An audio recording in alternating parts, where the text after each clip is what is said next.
इसे दोस्तों आपके सामने एक पिक शो हो रही होगी, क्या आप इसे जानते हो? आप 1 मिनट सोच के देखिए, क्या आप इसे जानते हो? नहीं जानते हो तो अभी जान जाओगे। इनका नाम है जूसेपे मौत्सेनी। ये कौन थे?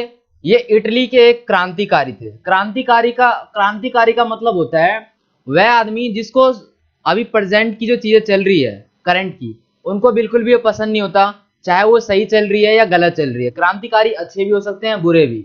उनके अलग अलग क्रांतिकारी के लिए अलग अलग लक्ष्य हो सकते हैं। तो ये क्या है? ये इटली के एक क्रांतिकारी है और इन्होंने क्या किया था? यंग इटली नामक एक आंदोलन चलाया था। ये इटली के क्रांतिकारी है। इन्होंने यंग इटली नामक एक आंदोलन चलाया था। इस आंदोलन में क्या हुआ? इन्होंने जो आंदोलन चलाया था, इस आंदोलन के चलाने के पीछे कोई कारण होगा, और कारण क्या था कि आंदोलन के पीछे कारण था वो था एकता स्थापित करना। सभी लोगों के अंदर एकता नहीं थी, वे एकता को बल मिला इनके आंदोलन से। ये राजतंत्र के क्या थे? बहुत बड़े विरोधी थे, यानी कट्टर विरोधी थे। इनको राजतंत्र बिल्कुल भी पसंद नहीं था। मे भी ये चाहते हो कि लोकतंत्र स्थापित हो। यह है गैरीबोल्डी। गैरीबोल्डी कौन है? ये इटली का एक महान क्रांतिकारी है सेम। और ये क्या है? ये जूसेपे मौत्सनी के सहयोगी रह चुके हैं। सहयोगी का मतलब उनके काम में इन्होंने हाथ बटाया है। इन्होंने क्या किया? लाल कुर्ती नामक एक सेना तैयार की थी। इन्होंने एक सेना बना दी और सेना का नाम रख दिया इन्होंने लाल कुर्ती। इस सेना की मदद से इन्होंने क्या किया? सेना बनाकर इन्होंने क्या किया? ऑस्ट्रिया को हराया। नॉट ऑस्ट्रेलिया, यह क्या? ऑस्ट्रिया। इसने इटली को स्वतंत्रता के लिए एक आंदोलन किया था। इन्होंने क्या किया? इनका जो लक्ष्य था वो था कि इटली की स्वतंत्रता हो जाए। उसके लिए उन्होंने क्या किया था? एक आंदोलन किया था। यह है इनकी पिक जो आपको शो हो रही है। दोस्तों हमारे सामने मुख्य शब्द और उनके अर्थ। दोस्तों ये बहुत ज्यादा इंपॉर्टेंट है, आप इनको वर्ड मीनिंग की तरह मान सकते हो। और जैसे आप चैप्टर पढ़ोगे तो चैप्टर पढ़ते समय अगर बीच में किसी वाक्य में अगर आपको ये शब्द मिल जाते हैं और अगर आपको इनके मतलब नहीं पता तो आप उसको स्किप कर दोगे, समझ में नहीं आएगा। लेकिन अगर पहले ही आपको ये शब्द पता चल जाते हैं तो आपको और इंटरेस्टिंग लगेगा पढ़ने में। तो कुलीन वर्ग नाम से पता चल रहा है ये अमीर वर्ग होंगे। ये जमीन के क्या होते थे? मालिक। और ये यूरोपीय महाद्वीप के सबसे शक्तिशाली वर्गों में से एक वर्ग था कुलीन वर्ग। इसका मतलब ये अमीर वर्ग थे, इनके पास जमीन थी बहुत ज्यादा और यूरोपीय महाद्वीप के सबसे शक्तिशाली लोग थे। निरंकुशवाद का मतलब होता है एक ऐसी सरकार या शासन व्यवस्था जिसके ऊपर किसी प्रकार का कोई अंकुश ना हो, बिना अंकुश की सरकार निरंकुशवाद कहलाती है। जूकर्स, दोस्तों ये क्या है? ये एक ग्रुप है, आप इसको एक ग्रुप कह सकते हो। एक ग्रुप है, इस ग्रुप के अंदर लोग हैं। और कैसे लोग हैं? जमींदार लोग हैं, बड़े बड़े। अब मान के चलो हमने एक ग्रुप बनाया और उस ग्रुप में बहुत बड़े बड़े जमींदारों को शामिल कर दिया और वे जमींदार अपनी कुछ बातें कर रहे हैं, तो उस ग्रुप का नाम था जुकर्स। दोस्तों अब बात आती है जनमत संग्रह की। जनमत संग्रह का मतलब क्या होता है? जनमत संग्रह यानी जनता, मत यानी वोटों से, और इसके बारे में जानकारी लेते हैं। तो क्या है कि ये एक प्रत्यक्ष मतदान होता था, एक डायरेक्ट मतदान होता था, जिससे क्या करते थे? एक क्षेत्र की जनता से पूछा जाता था कि क्या आप इस टॉपिक पे, इस प्रस्ताव पे स्वीकार है आपको ये कि नहीं स्वीकार है। चलो एग्जांपल लेते हैं। क्लास में पूछा जाता है मॉनिटर किसको बनना है, तो 2 बच्चों ने हाथ उठाया। अब सर ने कहा कि भाई तू एक काम कर, खड़ा हो जा। ए बच्चे को खड़ा कर दिया और कहा इसके पक्ष में कितने बच्चे हैं, तो वहीं पे प्रत्यक्ष मतदान हो जाएगा।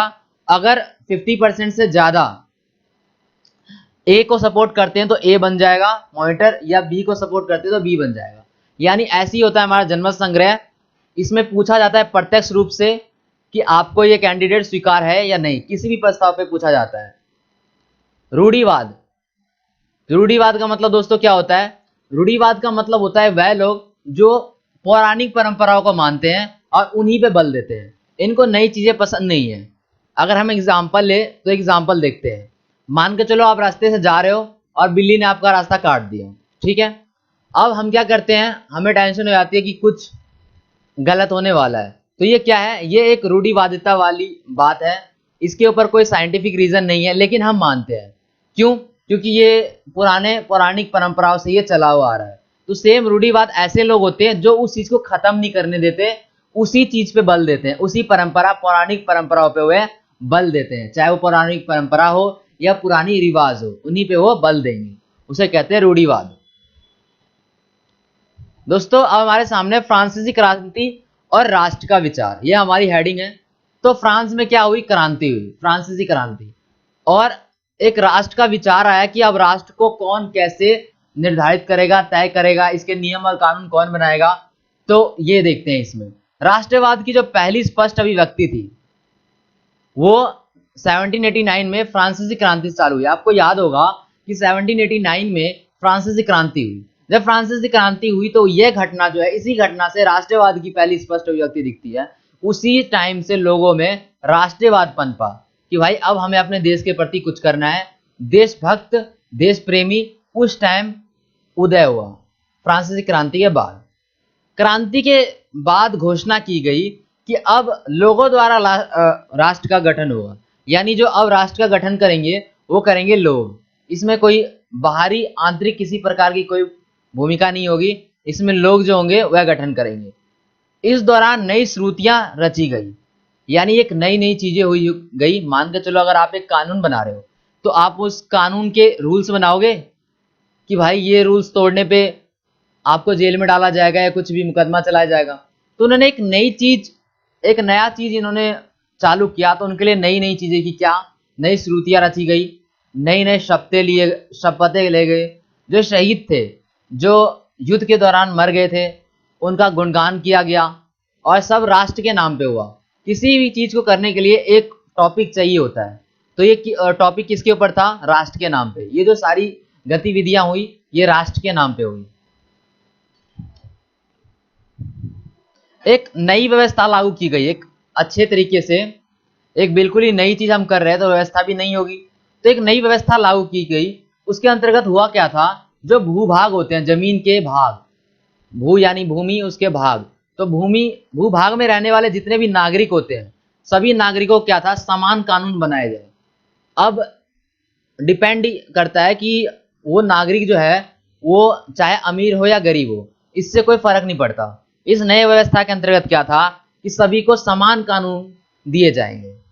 जब फ्रांस की घटनाएं हो रही थी, जिस टाइम में जब फ्रांस की घटनाओं की खबर यूरोप में चल रही थी, तो वहां पे भी एक छोटे छोटे आंदोलन हो रहे थे। जैसे पहुंची गई छात्र और शिक्षित मध्य वर्गों के बीच, छात्र, स्टूडेंट और शिक्षित मध्य वर्गीय, यानी जो पढ़े लिखे थे, मध्य वर्ग के, मिडिल क्लास के लोग, उनके बीच भी एक चल रहा था। सदस्य जैकोबिन क्लबों की स्थापना करने लगे थे, वो भी कुछ करने लगे थे। मान के चलो वहां पे एक घटना हो रही है, ठीक है, और यहाँ पे भी एक घटना हो रही है। यहाँ पे क्या है? वहां पे घटना हो रही है कि ऐसी कोई बात जहां से नुकसान हो उसकी खबर फैल रही है। यहाँ पे क्या हुआ? जैकोबिन क्लबों की स्थापना कर दी लोगों ने। अब दोस्तों देखते हैं एक मोस्ट इंपॉर्टेंट चीज, ये आपके लिए बहुत ज्यादा इंपॉर्टेंट होगा, आप चाहे तो इसे नोट डाउन भी कर सकते हो। 1804 की नेपोलियन संहिता, नागरिक संहिता को नेपोलियन संहिता एक ही बात है, जिसे आमतौर पर हम नेपोलियन संहिता के नाम से जानते हैं। इसने क्या किया था? इसने बहुत बड़ा काम किया था। जन्म पर आधारित, यानी पैदा होते ही जिनको विशेष अधिकार मिल जाते हैं वो समाप्त करना था। जन्म लेते ही विशेष अधिकार मिल गए थे लोगों को और मिलते थे, उसको समाप्त करने का जो काम था वो था नागरिक संहिता एवं नेपोलियन संहिता, एक ही बात है। अब इस संहिता में देखते हुआ क्या था। इस संहिता को फ्रांसीसी नियंत्रण के अधीन क्षेत्रों में लागू किया गया था, यानी जहां पे फ्रांसीसी लोगों का नियंत्रण है। मान के चलो यहाँ पे फ्रांस के लोगों ने क्या कर रखा है? कब्जा कर रखा है, ठीक है, तो यहाँ पे वो चीज लागू की गई थी। अब जहां पे किसी का नियंत्रण ही नहीं है वहां पे लागू करके अब क्या फायदा? या जहां पे मान के चलो उस चीज की जरूरत नहीं है वहां पे लागू करके क्या फायदा? तो या उसको इस जगह पे लागू किया गया था जहां पे फ्रांस के लोगों का नियंत्रण था। सामंती व्यवस्था, उसे खत्म किया गया। कारीगरों के श्रेणी संघों के नियंत्रण को हटा दिया गया था।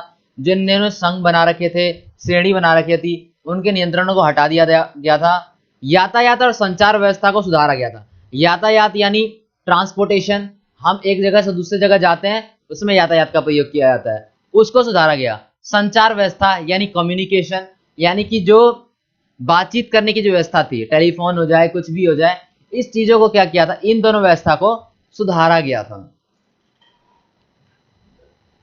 अब देखते हैं दोस्तों यूरोप में राष्ट्रवाद का निर्माण। राष्ट्रवाद मैंने आपको पहले ही बताया था, राष्ट्रवादी लोग, राष्ट्रवाद वो होते हैं जो अपने देश से प्रेम करते हैं और जो करंट में सिचुएशन चल रही होती है वो उनको पसंद नहीं होती है। तो इसमें हुआ क्या, जिन्हें आज हम क्या कहते हैं, जर्मनी, इटली और स्विट्जरलैंड के रूप में जिनको हम जानते हैं, मानते हैं, वो इस टाइम, वो उस समय क्या था, वह तब राजशाही, डचियों और कैंटनों में बटे हुए थे। इनका अभी का जो करंट सिचुएशन है उस टाइम और अभी के करंट सिचुएशन में फर्क है, इनके बीच का अंतर है। पूर्वी और मध्य यूरोप में निरंकुश राजतंत्र के अधीन थे लोग। पूर्वी, देखो दोस्तों ये कभी कभी दिमाग के ऊपर से जाता है, इसको हमें देखना है। पूर्वी और मध्य यूरोप, यानी देखिए पूर्वी साइड में, कहां पे, मध्य यूरोप, यानी यूरोप के बीच में पूर्वी साइड में। तो आपको इससे अगर मैप देखोगे तो आपको पता चल जाएगा कि कहां की बात हो रही है।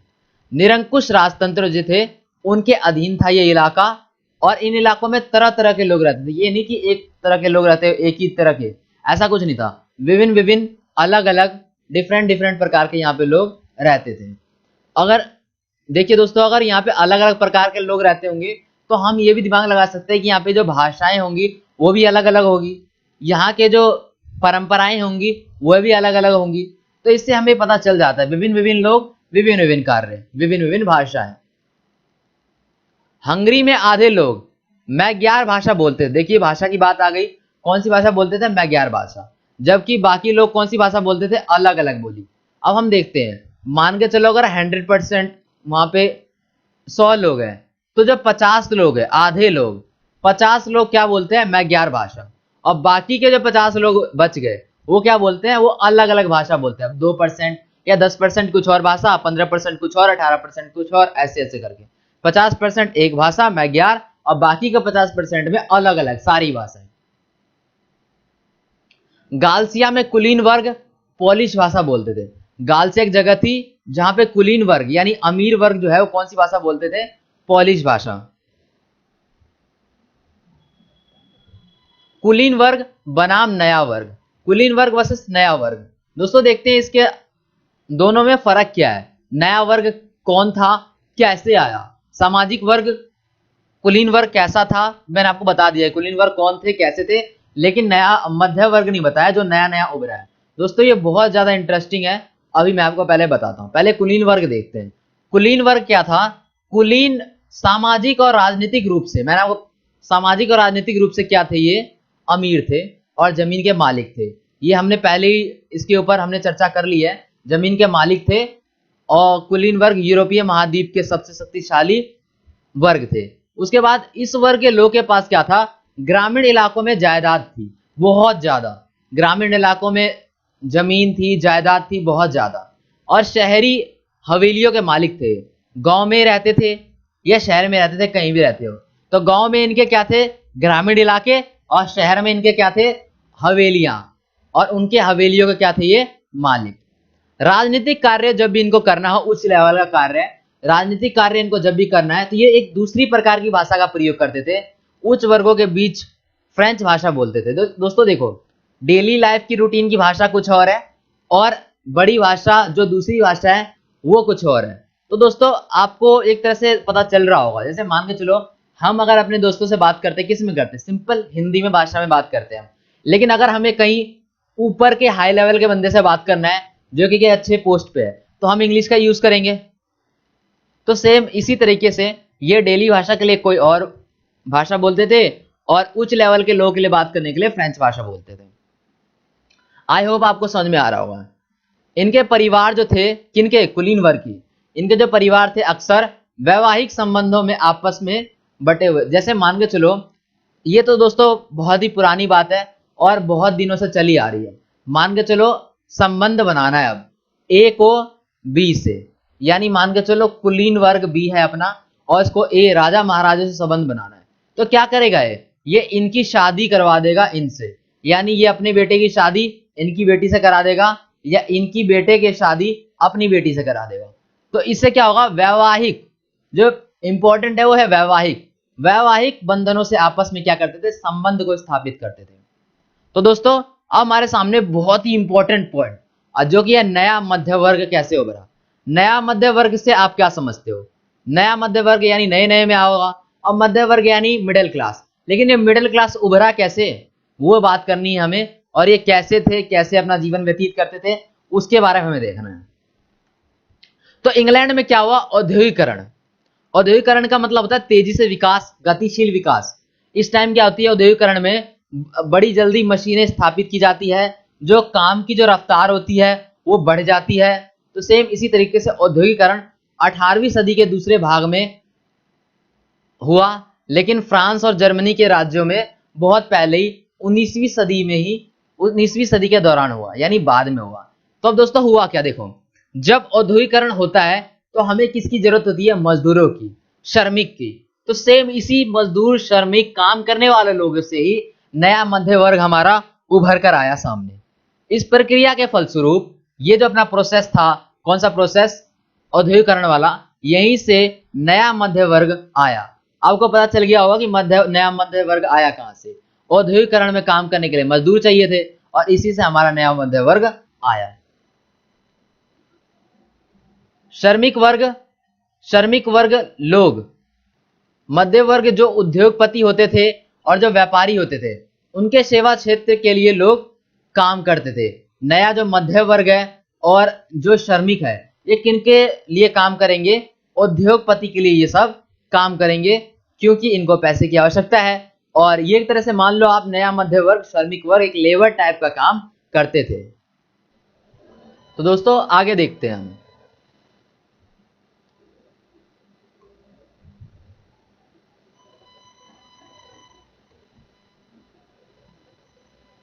तो हमारे सामने है उदारवादी राष्ट्रवाद। उदारवादी से दोस्तों आप क्या समझते हैं, उदारवादी यानी लिबरिज्म। ये क्या है, ये शब्द लातिनी भाषा के मूल शब्द लिबर पर आधारित है, जिसका अर्थ है आजाद या आजादी, जो आप मान लो।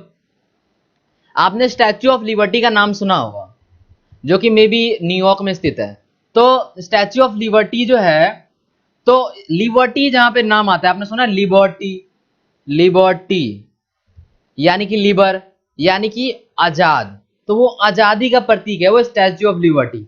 सेम इसी तरह से हम लिबर शब्द से मान सकते हैं, जिसका अर्थ होता है आजाद, और सेम उसी तरह से हम लिबर जब समझ में आ गया तो उदारवाद समझ में आ गया, उदारवाद समझ में आ गया तो उदारवादी राष्ट्रवाद भी समझ में आ जाएगा, क्योंकि उदारवादी अभी मैंने आपको बताया और राष्ट्रवाद मैंने अभी आपको बताया था। तो दोस्तों आगे देखते हैं क्या कह रहे हैं। मध्य वर्गों के लिए उदारवाद का मतलब था व्यक्ति के लिए आजादी। दोस्तों देखो, उदारवाद का मतलब व्यक्ति के लिए आजादी, उदारवाद का मतलब कुछ भी हो सकता है, और राष्ट्रवादी का भी मतलब कुछ भी हो सकता है। अलग अलग सिचुएशन के हिसाब से अलग अलग बात होती है। उदारवाद, अब आपने कभी सुना है क्रांतिकारी, क्रांतिकारी अगर हम गलत चीज के लिए क्रांति करते तो वो गलत है, सही के लिए क्रांति कर रहे तो सही है। तो इसी तरह से उदारवाद, यहां पर उदारवाद का क्या मतलब था, उदारवाद का यहां पे मतलब था व्यक्ति के लिए आजादी बस, और कानून के समक्ष सबकी बराबरी। यानी उदारवादी लोग यहाँ पे वो लोग थे जो चाहते थे कि व्यक्ति को आजादी मिले, सारे अधिकार मिले, और कानून के समक्ष सबकी बराबरी हो। राजनीतिक रूप से उदारवाद एक ऐसी सरकार थी जो किस पे जोर देती थी, सहमति पे, यानी सहमत होना चाहिए सबसे।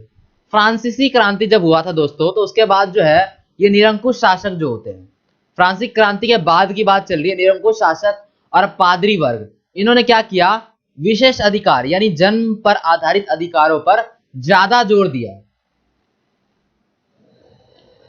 दोस्तों हमारे सामने एक इंपॉर्टेंट टॉपिक है 1815 के बाद एक नया रूढ़िवाद। अब हम देखते हैं कि रूढ़िवाद 1815 के बाद कैसे आया, क्यों आया, नया क्या है। तो 1815 में नेपोलियन की हार हो गई, आपको पता है। उसके बाद यूरोपीय सरकारें रूढ़िवाद की भावनाओं से प्रेरित हो गई। अब उनको कुछ चाहिए ना भड़काने के लिए। जब नेपोलियन की हार हो गई तो यूरोपीय सरकार रूढ़िवाद की भावना से प्रेरित थी। तो रूढ़िवादी लोगों को कहना था कि राज्य की स्थापित पारंपरिक संस्थाएं से होती है। जैसे पारंपरिक संस्थाएं से आप क्या समझते हो, चर्च जो पुराने टाइम से है, सामाजिक ऊंच नीच ये भी पुराने टाइम से है, संपत्ति और परिवार को बनाए रखने के लिए बनाए रखना चाहिए। रूढ़िवाद लोग क्रांति से पहले के दौर को वापसी नहीं चाहते थे। वो चाहते थे, मान के चलो अपने पास दोस्तों टाइम को विभाजित करता हूं, यहाँ पे आपके पास एक टाइम, ये टाइम है पहले का, और ये जो टाइम है ये है क्रांति का, और ये वाला जो टाइम है ये टाइम है बाद का टाइम। तो इस टाइम के ऊपर ही ये लोग चाहते थे बने रहे। क्रांति, ये जो टाइम था जैसे पहले चल रहा था, क्रांति होने के बाद भी ऐसा ही टाइम बने रहे, इनका मतलब था। ये नहीं चाहते थे कि एक नया समय बने और उसमें एक नई विचारधारा हो जिसमें गलत रूढ़िवाद को हटा दिया गया हो और एक नई चीज रखी जाए। तो दोस्तों ये क्या चाहते थे, ये क्रांति के पहले वाले दौर को चाहते थे, ना कि बाद वाले दौर को। ये कुछ भी चेंज नहीं चाहते थे। 1815 में ब्रिटेन, रूस और पर्सा, दोस्तों ये जगह का नाम है, ऑस्ट्रिया, यूरोपीय शक्तियों, नहीं किसी को लगे कि रूस तो पता है लेकिन पर्सा एक नया सा वर्ड लगता है, तो किसी को लगे पर्सा क्या है, तो ये एक जगह का नाम है। शक्तियों जिन्होंने मिलकर नेपोलियन को हराया था, इन्हीं सब ने मिलकर किसको हराया था, नेपोलियन को। प्रतिनिधियों ने 1815 में क्या किया, वियना संधि थोप दी। वियना संधि दोस्तों आपको भी बताता हूं, आपने पिछले क्लास में ही पढ़ा होगा और नहीं पढ़ा तो यहां पे देखना।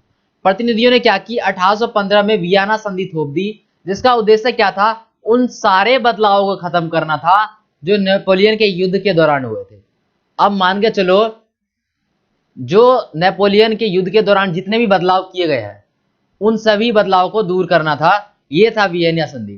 क्या आपने एक नायक फिल्म देखी है दोस्तों, आपने नायक फिल्म देखी होगी अनिल कपूर वाली, तो उसमें आपने देखा वो एक दिन के लिए नायक वो बनता है प्राइम मिनिस्टर। तो प्राइम मिनिस्टर बनता है तो वो बहुत सारी चीजों को लागू कर देता है ना, ये बना लिया, क्या ये वाले ऑर्डर इशू कर दिया बहुत सारे। उसके बाद जब उसका 24 घंटा खत्म हो जाता है तो उसके बाद दोबारा से पहले वाला प्रधानमंत्री आता है, वो कहता है मुझे इन सारे ऑर्डर्स पे स्टे ऑर्डर चाहिए, कैंसिल ऑर्डर चाहिए। तो यही बात है सेम, जो पहले वाला जो जितना भी काम किया गया था, बदलाव किए गए थे नेपोलियन युद्ध के दौरान, उन्हीं सब युद्ध को खत्म करने का जो ऑर्डर था वो था वियना संधि। दोस्तों आई होप आपको बहुत बढ़िया से समझ में आ गया होगा। अब दोस्तों आपके सामने क्रांतिकारी का एक टॉपिक, क्रांतिकारी। 1815 के बाद बहुत सारे यूरोपीय समाज में क्या हुआ, परीक्षण देने लगे, यानी तैयारी करवाने लगे, प्रयास करवाने लगे, उनके प्रचार करने के लिए क्या हुआ, गुप्त संगठन बनाए गए। गुप्त संगठन ऐसे संगठन जिनके बारे में किसी को जानकारी ना हो। उस समय क्रांतिकारी होने का मतलब क्या था, राजतंत्रीय व्यवस्था का विरोध करना। दोस्तों मैंने आपको बताया था क्रांतिकारी का मतलब कुछ भी हो सकता है, नेगेटिव पॉजिटिव कुछ भी हो सकता है। तो उस टाइम इसका मतलब क्या था, क्रांतिकारी का मतलब, क्रांतिकारी उन लोगों को कहते थे जो राजतंत्रीय व्यवस्था का विरोध करते थे, पक्ष में नहीं थे, विरोध करते थे।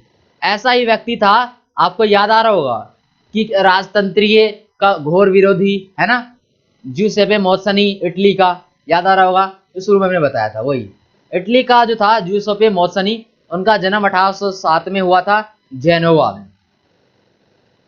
ज्यूसेपे मोत्सनी ने क्या किया, ये कार्बर और इन्होंने क्या बनाया, एक गुप्त संगठन बनाया, कार्बोनेरी में क्या बनाया, एक गुप्त संगठन, और उनके सदस्य बन गए। जब उनके सदस्य बन गए तो उसके बाद उन्होंने अपने खुद के 2 संगठन बनाए, भूमिगत का मतलब अंडरग्राउंड संगठनों की स्थापना की। मार्सई में किया इन्होंने यंग इटली, और बर्न में इन्होंने किया यंग यूरोप। 2 इन्होंने क्या बनाए, गुप्त संगठन, भूमिगत संगठन। और इसके सदस्य कौन बने, इसके सदस्य दोस्तों, सदस्य बनने से पहले मैं आपको एक बात बताता हूं, सदस्य बनते कैसे।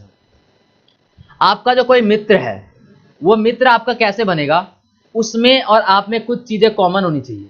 अगर आप पढ़ाई में अच्छे हो तो आपका जो मित्र है वो भी पढ़ाई में एवरेज या अच्छा होगा। तो सेम इसी प्रकार से ये इनके सदस्य बने, इनके मित्र बने, इसके साथ रहे। क्यों, क्योंकि पोलैंड, फ्रांस, इटली और जर्मन, इन राज्यों में क्या था, समान विचार रखने वाले राज्य थे। इनके जो विचार थे ये आपस में मिलते जुलते थे। क्रांतिकारी का युग कब का था, 1830 से 1848 का जो युग है उसे हम क्रांतिकारी का युग कह सकते हैं, क्रांतियों का युग। प्रथम विद्रोह फ्रांस में जुलाई 1830 में हो गया, और बुर्बे राजा ने क्या किया, बुर्बे राजा ने 1815 में रूढ़िवादी प्रक्रिया को सत्ता में लाया। ठीक है, ये किया बुर्बे राजा ने।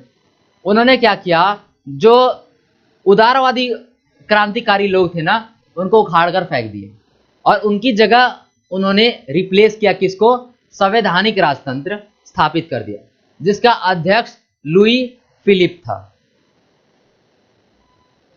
दोस्तों एक और बात हम यहाँ पे देखते हैं, आपको एक टिप्पणी मैं बताऊंगा जो आपको बहुत इंटरेस्टिंग लगेगी। और ये टिप्पणी की मैटरनिक ने। मैटरनिक ने एक बार क्या की, एक टिप्पणी की, क्या बोला इन्होंने, जब फ्रांस छींकता है तो बाकी यूरोप को भी सर्दी जुकाम हो जाता है। ये दोस्तों एक टिप्पणी थी, इंटरेस्टिंग थी और आपको इसके बारे में जानकारी होनी चाहिए, इसलिए मैंने इसमें इसको डाला है। जुलाई में क्रांति हुई ब्रुसेल्स में, और वहां पे क्या हुआ, जो विद्रोह है वो भड़क उठा, और इस विद्रोह के भड़कने के कारण हुआ क्या, फलस्वरूप यूनाइटेड किंगडम जो है वो किससे, नीदरलैंड से अलग हो गया। दोस्तों रोमानी कल्पना और राष्ट्रीय की भावना, ये भी दोस्तों बहुत ज्यादा इंपॉर्टेंट रखता है आपके लिए, कि जो राष्ट्रीयवाद की जो भावना जागृत होनी है हमारे अंदर, वो कैसे होगी। अगर आपको किसी बंदे को राष्ट्रीयवाद के प्रति, राष्ट्रीय के प्रति जागरूक कराना है या उसके अंदर राष्ट्रीय की भावना डालनी है, तो आप कैसे डालोगे। मान के चलो अगर हमारे सामने कोई राष्ट्रीय गीत चल जाता है, वंदे मातरम, या कुछ ऐसा जो हम फिल्मों में देखते हैं वंदे मातरम, तो हमें क्या होता है, हम भावुक हो जाते हैं उस टाइम, और हमारे अंदर राष्ट्रीय भावना उमड़ती है कि हाँ मैं भी कुछ अब देश के लिए कुछ करूंगा। तो सेम हमें राष्ट्रीय भावना को कैसे उजागर करना है, वो इस टॉपिक में हम देखेंगे। राष्ट्रीयवाद का विकास केवल युद्ध से, एक और बात, युद्ध भी तो होता है, मान के चलो अपने देश पे आक्रमण हो जाए तो हम भी, भाई आ जाओ हम भी लड़ेंगे, तो क्या युद्ध जरूरी नहीं है, युद्ध से भी होता है, लेकिन हम बात कर रहे हैं यहाँ पर केवल युद्धों के अलावा, युद्ध के अलावा बात कर रहे हैं। तो क्षेत्रीय विस्तार से भी नहीं होता, केवल युद्ध से और क्षेत्रीय विस्तार से नहीं होते, और भी कारण है, और वो और भी कारण हमारे सामने क्या है, कला, काव्य और कहानियां। इन तीनों से मैंने आपको बताया, देखो कला यानी आप कुछ ऐसा सौंदर्य सा कर दो कला, जिससे और जिस फोटो को देख के आपके अंदर राष्ट्रीय भावना उमड़ पड़े। काव्य है ना, काव्य कुछ कहानियां होती है हमारे सामने, कुछ काव्य खंड होते हैं, कुछ कहानियां होती है, जिसके अंदर क्या होता है, हमें राष्ट्रीय भावना हमारे अंदर उजागर हो जाती है। किस्सों और संगीत ने, किस्से और संगीत, हाँ किस्से भी और संगीत भी, संगीत की बात तो हो चुकी है पहले, संगीत भी राष्ट्रीय भावना को गढ़ने में बहुत ज्यादा सहयोग करते हैं। रोमानीवाद को देखते हैं तो एक ऐसा सांस्कृतिक आंदोलन था जो खास तरह की राष्ट्रीय भावना को उजागर करता था। देखो दोस्तों, रोमानीवाद से आप क्या समझते हो, रोमानीवाद का मतलब है एक सांस्कृतिक आंदोलन हुआ था ये, जो क्या करता था, खास तरह की राष्ट्रीय भावना को उजागर करता था, विकास करता था राष्ट्रीय भावना का।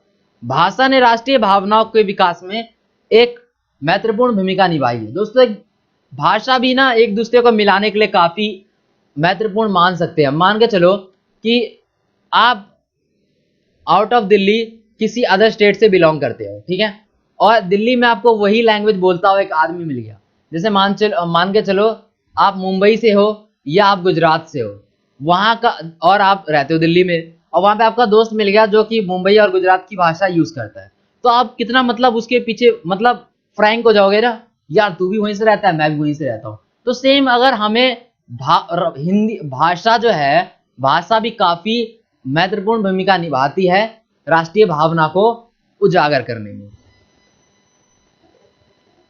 तो दोस्तों अब हमारे सामने जो टॉपिक है वो है भूख, कठिनाइयां और जन विद्रोह। तो दोस्तों ये जो अपना टॉपिक है, इसमें क्या है, भूख, कठिनाइयां और जन विद्रोह। दोस्तों देखो, भूख का मतलब क्या है कि यहाँ पे खाने की कमी हुई होगी, जब खाने की कमी होगी तो क्या हुआ होगा, कठिनाइयां हुई होगी, किसके लिए, जनता के लिए भी और सरकार के लिए भी, और जब कठिनाइयां हुई होंगी तो क्या हुआ होगा, जन विद्रोह हुआ होगा।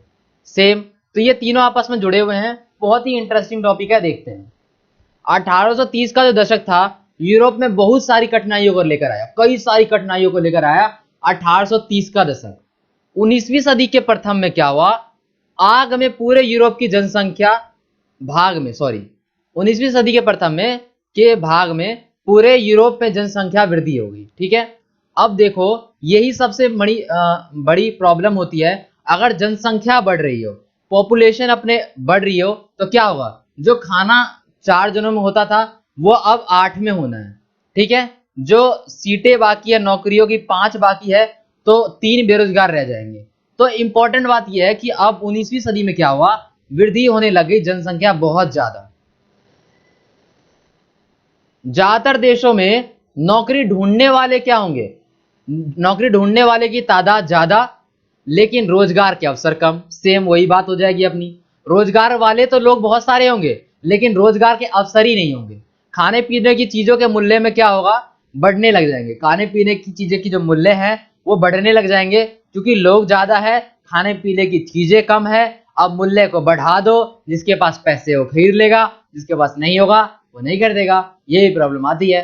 तो किसी वर्ष फसल खराब भी हो जाती थी, ये और ऐसी की तैसी हो जाती थी। होने के बाद शहर और गांव में व्यापक गरीबी फैल गई। 1848 में क्या हुआ, उदारवादी क्रांति हुई। उदारवादी क्रांति दोस्तों बताया था आपको, ये जो उदारवादी क्रांति होते हैं ये कुछ अच्छे लोग होते हैं, कुछ अच्छा चाहते हैं, उदारवादी है ना।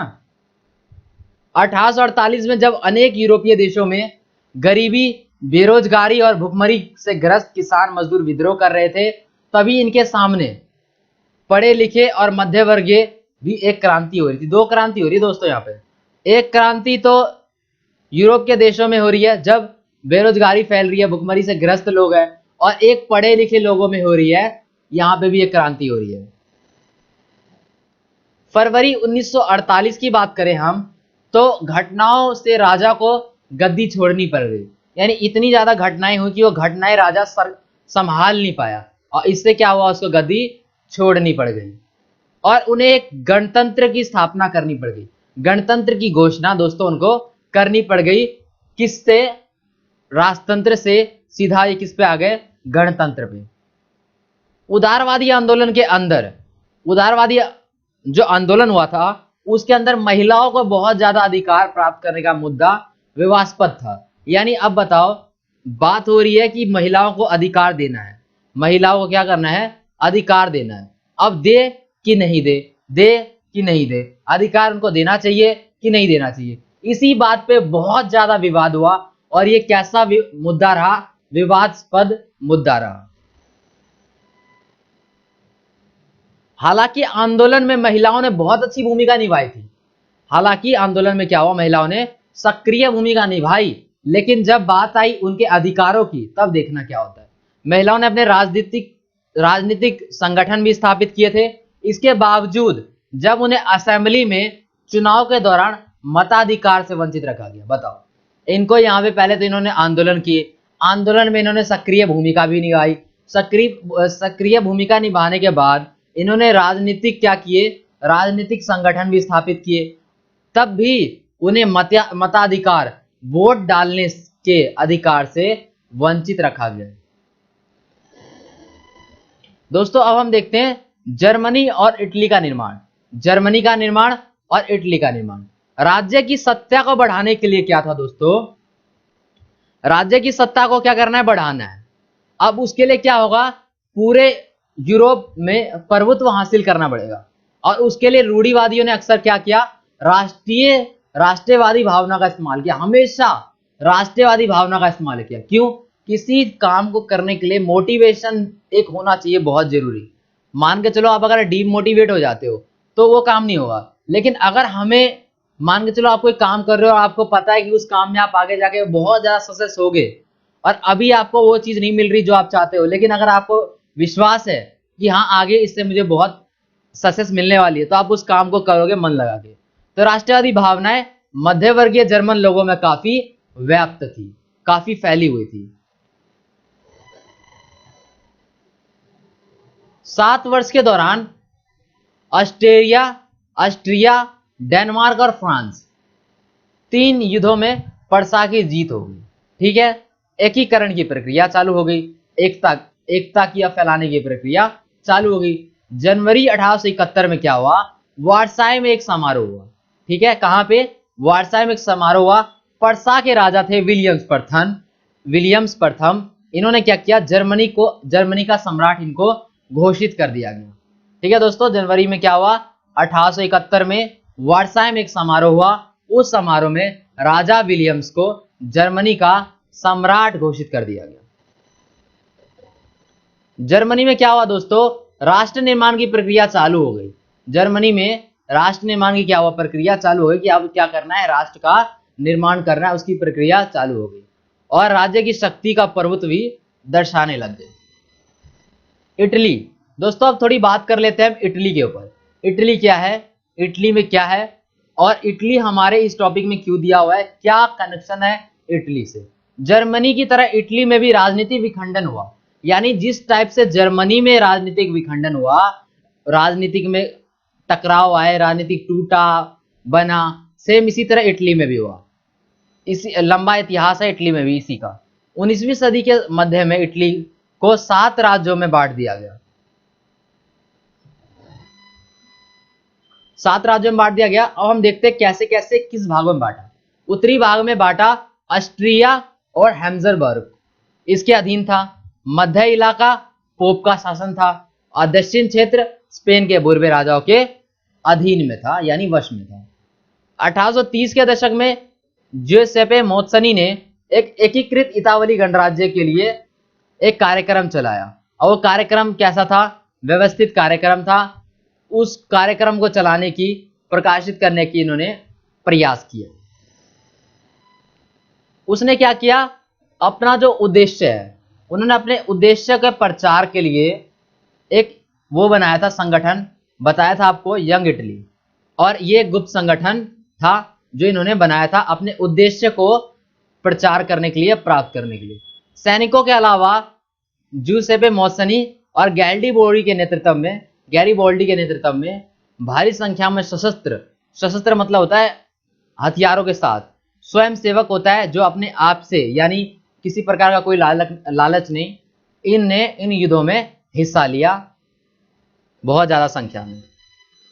दोस्तों अब देखते हैं ब्रिटेन की अजीब दास्तान। ब्रिटेन की एक अजीबोगरीब दास्तान के ऊपर हम चर्चा करने वाले हैं, और ये चर्चा की गई है बुक में ही। और ये जो विद्वान है, कुछ विद्वानों ने तर्क दिए हैं, हमें वही तर्क पढ़ने हैं बस। ब्रिटेन में राष्ट्र निर्माण का जो विद्वान बोलते हैं, ब्रिटेन में जो राष्ट्र निर्माण की जो प्रक्रिया थी वो अचानक नहीं हुआ, कोई उथल पुथल नहीं है, वो एक क्रांति का परिणाम नहीं है। वो ये बोल रहे हैं कि अचानक हुई कोई उथल पुथल नहीं है और क्रांति का कोई परिणाम नहीं है, ब्रिटेन में हुआ ब्रिटेन में राष्ट्र राज्य का निर्माण। ये कौन बोल रहा है? विद्वान बोल रहे हैं। ये विद्वान क्या बोल रहे हैं? ये एक लंबी चलने वाली प्रक्रिया का नतीजा। वो कह रहे हैं ये सब इसका कुछ, इनका कोई रोल नहीं है, इसमें उथल पुथल का कोई रोल नहीं है, क्रांति का कोई रोल नहीं है। ये इसलिए है क्योंकि ये लंबी चलने वाली प्रक्रिया है। लंबा चलने वाला क्या है? ये प्रोसेस है, उस प्रोसेस के कारण ही ये हुआ है। एक लंबे टकराव और संघर्ष के बाद आंगन संसद ने क्या किया? 1688 में राजतंत्र की ताकत छीन ली। संसद के मध्य से एक राष्ट्र राज्य का निर्माण हुआ जिसके केंद्र में इंग्लैंड था। 1717 में United kingdom of great Britain का गठन हुआ। 1707 में क्या हुआ? 1707 था ये। 1707 में United kingdom of great Britain में क्या हुआ? इसका गठन हो गया। दोस्तों ये बहुत ही ज्यादा इंपॉर्टेंट है, आपके लिए बहुत ज्यादा इंपॉर्टेंट रखता है ये राष्ट्र दृश्य कल्पना। अब देखो दोस्तों, मान के चलो आपको एक पेन की या किताब की इमेज बनानी है, ठीक है, ड्राइंग बनानी है, तो क्या वो इजी है? हाँ, बहुत इजी है। मान के चलो अगर आपको किसी दोस्त का बनाना है फोटो, आपको किसी दोस्त का चेहरा एक फोटो में बनाना है, ये मुश्किल हो जाता है ना। हम ड्राइंग नहीं बना सकते ना सिंपल से हमने दोस्त की तरह, फेस की ड्राइंग बनाना मुश्किल है। अब दोस्तों सेम यही रूल यहाँ पे लागू होता है। इनको अपने देश को बनाना है ड्राइंग में, एक मूर्ति में अपने देश को रखना है। कैसे करेंगे? ये मुश्किल काम था, आप देखते हैं। किसी शासक को एक चित्र या मूर्ति के रूप में अभिव्यक्त करना बहुत आसान होता है दोस्तों, लेकिन एक राष्ट्र को कैसे चेहरा दिया जाए, बात तो ये थी। 19वीं सदी में क्या हुआ? कलाकारों ने राष्ट्र का मानवीकरण किया, यानी राष्ट्र को मानव की तरह दिखाया। अर्थात उन्होंने एक देश को ऐसे चित्रित किया जैसे वह क्या है? कोई व्यक्ति है। जैसे अपना इंडिया है, अपने इंडिया को क्या किया? एक ऐसे चित्रित किया कि वो एक कोई आदमी हो, कोई व्यक्ति हो। उस समय राष्ट्र को नारी भेष में प्रस्तुत किया। किसके भेष में? नारी में, यानी फीमेल के रूप में उस टाइम देश को अपना प्रस्तुत किया, यानी नारी की छवि राष्ट्र का रूपक बन गई। किसका? राष्ट्र का। उनके चिन्ह भी स्वतंत्रता और गणतंत्र के लाल तिरंगे में थे। अब दोस्तों मान के चलो अपना कोई भगवान लेते हैं, ठीक है, जैसे दुर्गा माँ है, तो उनके हाथ में देखो कितने सारे आपको सिंबल दिखेंगे, कहीं चाकू, तलवार, धनुष, है ना। तो सेम उसी तरह से इनके हाथ में भी टोपी, तिरंगा और कलगी दे दिया गया था, एक सिंबल के रूप में, एक निशान के रूप में। मरियन की अब बात ये आती है कि इन्होंने इतना खर्चा क्यों किया, क्यों सोचा, इतनी मेहनत क्यों की, इससे बना के इनको फायदा क्या हुआ। इनको फायदा ये हुआ कि यहाँ पे एकता की भावना का विकास हुआ। मरियम की प्रतिमा को कहां पे लगाया गया, सार्वजनिक चौकों पे, यानी जहां पे भीड़ हो, क्राउड हो बहुत ज्यादा, ताकि जनता को क्या मिले, राष्ट्रीय एकता में बंध जाए। इस मूर्ति को बनाने का उनका एकमात्र लक्ष्य यह था कि एकता में बन जाए सारे के सारे और राष्ट्रीय प्रतीक की याद दिलाते रहे। मरियम की जो छवि थी वो सिक्कों में और डाक टिकटों में छपवाई गई, अंकित की गई, जिससे लोगों को अपनी राष्ट्र की भावना की याद हमेशा आती रही। इसी तरह जर्मेनिया में क्या हुआ, जर्मेनिया में जर्मन राष्ट्र का रूपक बन गई। अब आता है राष्ट्रवाद और साम्राज्यवाद। राष्ट्रवाद दोस्तों मैंने आपको बताया था, साम्राज्यवाद अभी बताता हूं। साम्राज्यवाद का मतलब होता है दोस्तों, देखो मान के चलो अपना ये साम्राज्य है, ठीक है, इस साम्राज्य को अपने को विस्तार करना है, यानी इस क्षेत्र को विस्तार करना है, और इस क्षेत्र के विस्तार के लिए हमें जो काम करना है, और अगर हम इसे विस्तार कर देते हैं तो ये हमारे लिए साम्राज्यवाद है। 1871 के बाद यूरोप में गंभीर राष्ट्रवादी तनाव का क्षेत्र था, स्थिति थी, ये हमें पता है। 1871 के बाद यूरोप एक गंभीर स्थिति में था और तनाव का माहौल था। अब उसका कारण क्या था, तनाव का कारण था बाल्कन क्षेत्र, सबसे बड़ा कारण था बाल्कन क्षेत्र। इस क्षेत्र में क्या था, अब बाल्कन क्षेत्र क्यों था, बात यह आती है, इस क्षेत्र में भौगोलिक जातीय भिन्नता थी, भौगोलिक भी भिन्नता थी और जातीय भी भिन्नता थी। इससे क्या होता है, जब एक क्षेत्र में बहुत तरह के लोग रहते हैं तो उनकी सोच अलग होती है, उनकी परंपराएं अलग होती है, उनकी भाषाएं अलग होती है, और फिर क्या बनता है, तनाव का वो एक कारण बनता है। बाल्कन क्षेत्र एक बहुत बड़ा हिस्सा था ओटोमन साम्राज्य का, और ये किसके नियंत्रण में था, ओटोमन साम्राज्य के। 19वीं सदी में ओटोमन साम्राज्य में क्या हुआ, आधुनिकरण। आधुनिकरण का मतलब होता है तीव्र विकास, जिसमें मशीनों का ज्यादा प्रयोग होता है, और आंतरिक सुधार मजबूत करने का प्रयास किया गया इस समय 19वीं सदी में। कहां पे, ओटोमन साम्राज्य में। लेकिन इससे बहुत कम लाभ हुआ, लाभ तो हुआ, सफलता तो मिली, लेकिन बहुत कम।